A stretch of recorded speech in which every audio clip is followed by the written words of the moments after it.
नमस्ते.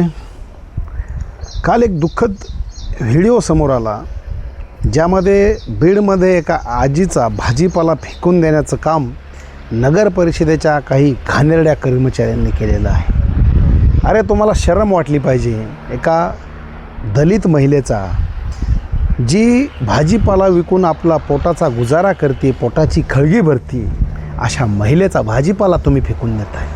अरे तुम्हाला शरम वाटली पाहिजे. तुमची अवकात जर होतीच तर तो अविनाश पाठक 200-300 कोटीचा घोटाळा केला. अरे त्याच्यासाठी काहीतरी करायचं होतं.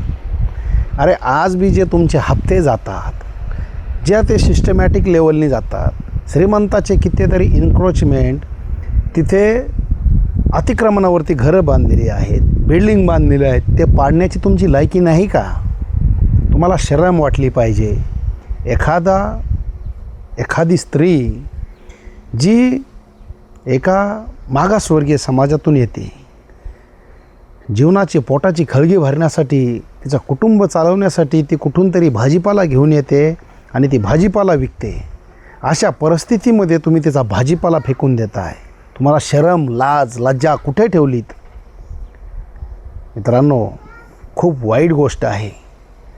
किती दिवस असा संघर्ष या मागासवर्गीय समाजाला करावा लागणार आहे?